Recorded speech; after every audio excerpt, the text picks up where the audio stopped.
Olá, aluno do terceiro ano, aqui é a professora Moísa e hoje iniciamos a semana 1 do Plano de Estudo Tutorado, volume 5. Coloque a data de realização das atividades e destaque o eixo temático, que é a compreensão e produção de texto e o contexto de produção, circulação e recepção de textos. Atividades. Olá, vamos novamente de mãos dadas.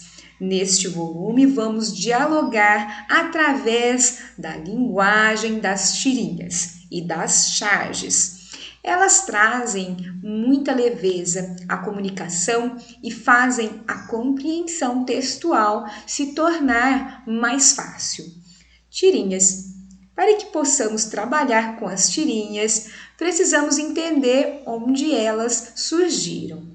A utilização de desenhos na comunicação remonta às pinturas rupestres, aquelas inscrições nas paredes das cavernas.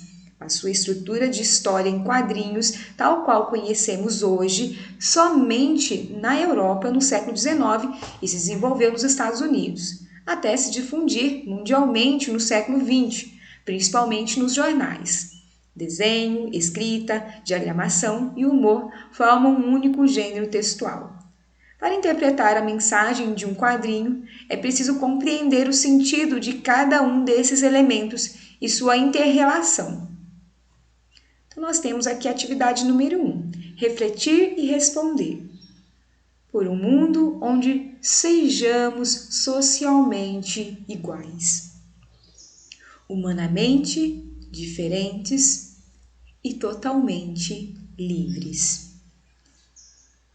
Número 1. Poxa vida, o que significa onde sejamos socialmente iguais? Fique atenta ou atento à imagem. Número 2.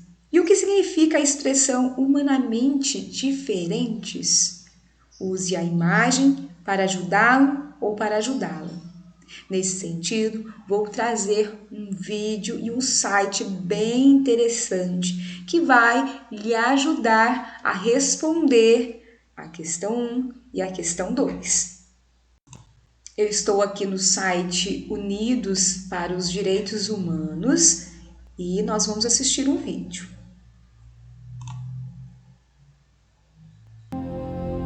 Can you tell which of these children was not born free? Can you tell which of these children was not born equal? Can you tell which of these children does not deserve to be treated with dignity?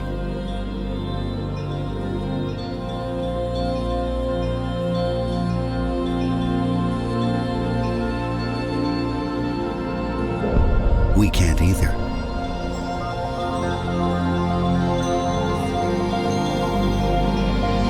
Human right number 1. We are all born free and equal. What are human rights? Find out at Youth. Então aqui nós temos nascemos todos livres e iguais, todos os seres humanos nascem livres e iguais em dignidade e em direitos, dotados de razão e de consciência. Devem agir uns para com os outros em espírito de fraternidade.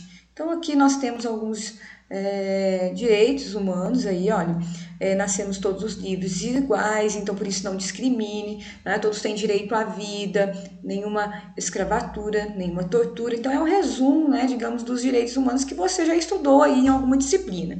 Você tem direito onde quer, né, que vá, somos todos iguais perante a lei. Os direitos humanos estão protegidos por lei, nenhuma detenção injusta, direito ao julgamento. Aí vem falando sobre várias questões, você aí pode colocar no pause e fazer a leitura e também pode acessar o site ou também pesquisar algumas questões sobre aí os direitos humanos, que é muito importante aí para você que vai fazer o Enem, porque na redação, né, se preza muito sobre essas questões aí dos direitos humanos.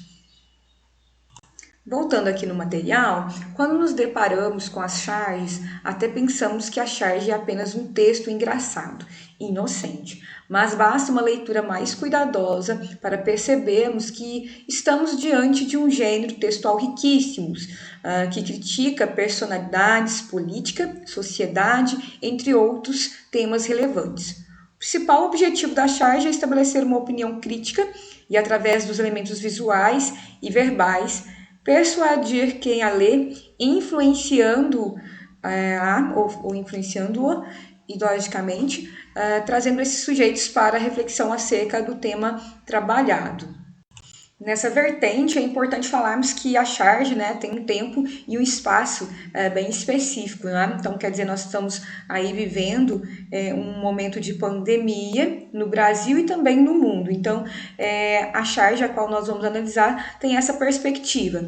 A tirinha, né, que nós vimos aí, é uma sequência de quadrinhos e critica valores sociais. Então, faça essa diferenciação e não esqueça também do cartoon, tá? O cartoon, ele critica aí o comportamento humano, quer dizer, fala do comportamento humano de forma geral, só que aí, no caso, o cartoon é em qualquer tempo, em qualquer lugar, tá?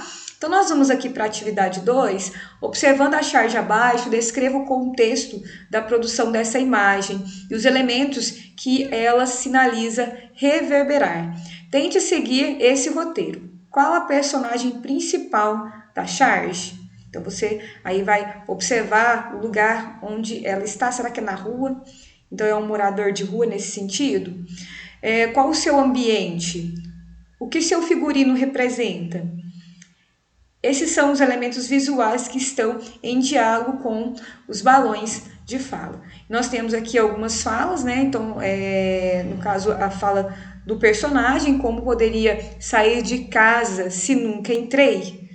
E aqui um comentário do lado, o pandemônio da pandemia. Faça como Greta, não saia de casa e Pôncio Pilatos lave as mãos.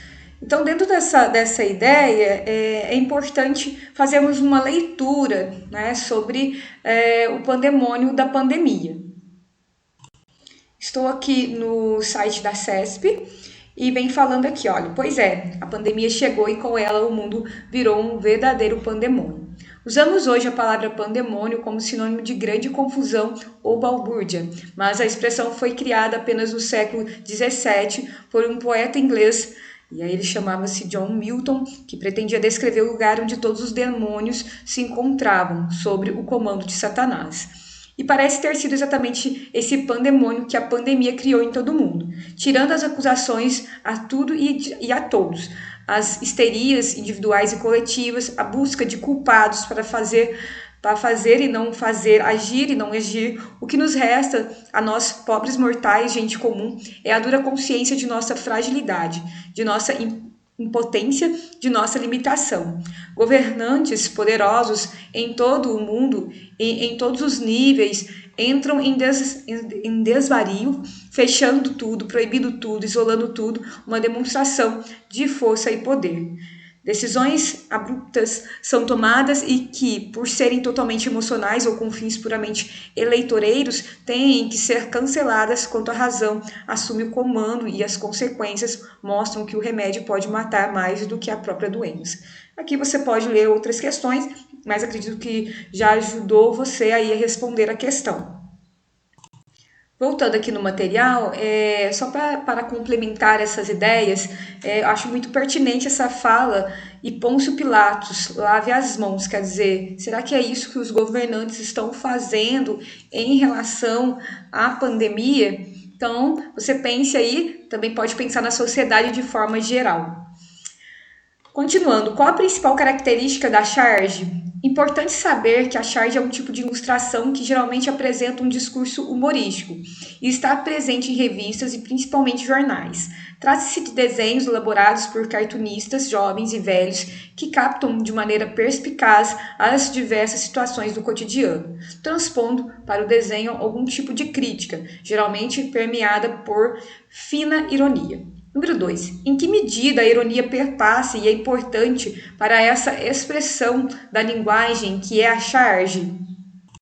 Para responder essa questão, eu estou aqui no site InfoEscola, que fala-se o seguinte: costuma-se usar a linguagem no sentido figurado toda vez que se pretende produzir uma interpretação não literal, ou toda vez que o objetivo é conferir um sentido menos convencional ao texto.